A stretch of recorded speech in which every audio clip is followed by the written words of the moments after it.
ఏ ఒక్కరిని వదిలిపెట్టను. ఏ ఒక్కరిని సంపత్ రాథోడ్, అశోక్ రాథోడ్, కొంతమంది మీడియా, యూట్యూబ్ ఛానల్, ఏ ఒక్కరిని వదిలిపెట్టను. రాసుకోండి. మంగ్లీని అనవసరంగా మీరు హత్య చేసి చంపే ప్రయత్నం చేస్తున్నారు. ఎటువంటి ఆధారాలు లేకుండా. ఎక్కడ బాధితులు ఎక్కడా? 20 రోజుల నుంచి హేమకాంత్ రెడ్డి, సుబ్బారావుని ఇదే మీడియా మిత్రులు ప్రశ్నిస్తే హేమకాంత్ రెడ్డి పారిపోయిండు. సుబ్బారావు సారు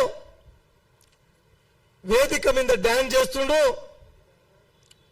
మళ్ళా సిఐ సార్ మీద పడ్డాడు. ఇప్పుడు వచ్చిరు శుద్ధపోసులు. ఎక్కడ బాధితులు? మంగ్లీ చేతిలో డబ్బులు ఇచ్చాం, మంగ్లీ అకౌంట్లో మేము డబ్బులు వేసాం.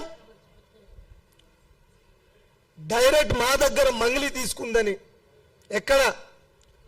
నేను వచ్చినప్పుడు కొంతమంది మిత్రులు అన్నారు, అన్నా మీరు బాధితుల తరపున కొట్లాడాలని. అరే ఇక్కడ బాధితులే లేరన్నా, 20 రోజుల నుంచి చూస్తా ఉన్నాం, బాధితులే లేరు. కానీ కొంతమంది మా పంజర నాయకులే మా జాతి పరువు తీస్తున్నారు. అదేవిధంగా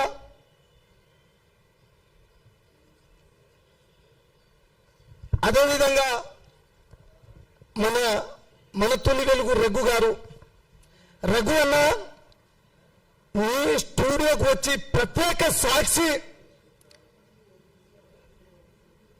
మధుతో పాటు తిరిగిన వ్యక్తి అని మనం అనుకున్న వ్యక్తి, బీఆర్ఎస్ పార్టీ ఇస్లావత్ అభిషేక్ మీ దగ్గరికి వచ్చి పచ్చి నిజాలు మాట్లాడిండు.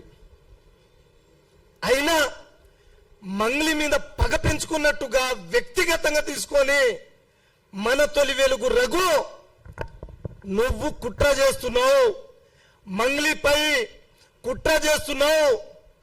వాళ్ళ కుటుంబ సభ్యులు ఏ ఒక్కరికి ఏమైనా కానీ ఎవరిని వదిలిపెట్టము. గిరిజన జాతి ఎవరిని వదిలిపెట్టదు. రాసుకోండి. ప్రజల్లారా ఇప్పటికైనా వాస్తవాలు తెలుసుకోండి. మీడియా మిత్రులు వాస్తవాలు చెప్తున్నారు. కొంతమంది యూట్యూబ్ ఛానల్ మీడియా మిత్రులు వాళ్ళకి చేతులు జోడించి చెప్తున్నారు, నిజాలు మాట్లాడండి. ఎవరైనా బంజారా నాయకులు కావచ్చు, వేరే వాళ్ళు కావచ్చు, ఉసర్వెల్లి లెక్క మాట్లాడితే మీడియాలో చూపించకండి.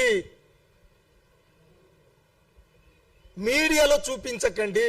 దయచేసి ఆపండి. ఇంతటితో ఆపేయండి. చట్టం ఉంది. ఆల్రెడీ చట్టం కూడా ఆమె ప్రమేయం లేదని చెప్పేసింది.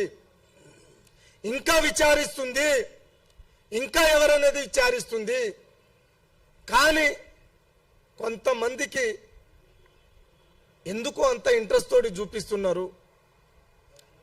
ఒక గిరిజన యువతి మీడియా ద్వారానే పైకి వచ్చేది. ఈరోజు మీడియా ద్వారానే మీరు తొక్కే ప్రయత్నం చేయకండి ప్లీజ్. గిరిజన జాతి మొత్తం ఆమె అండగా ఉంది. కొంతమంది అంటారు మోతీలాల్ నాయక్ ఒక్కడే మంగ్లీ తరపున మాట్లాడుతుండు. ఎస్, మోతీలాల్ నాయక్ ఒక్కరు కాదు. మోతీలాల్ నాయక్ అటువంటి వాళ్ళు వేల మంది మా గిరిజన జాతిలో నాకు ఫోన్లు చేసి చెప్తున్నారు, నువ్వు మాట్లాడు. జాతి పక్షాన కొట్లాడే వ్యక్తి, ఏ పార్టీకి సంబంధం లేని వ్యక్తి, నువ్వు మాట్లాడు.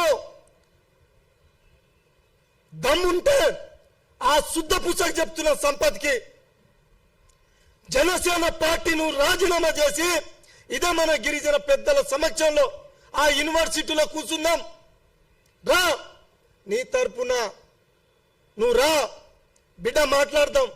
ఎందుకని ఇట్లా చేస్తున్నావు? వ్యక్తిగతంగా మంగ్లీని ఎందుకు టార్గెట్ చేస్తున్నావు? ఒక్క చిన్న ఫోన్ వస్తే నువ్వు మీడియా ముందు పెట్టేస్తున్నావు. ఏం రా నాయన, నీకంతా ఎందుకు ఇంట్రెస్ట్ ఉంది?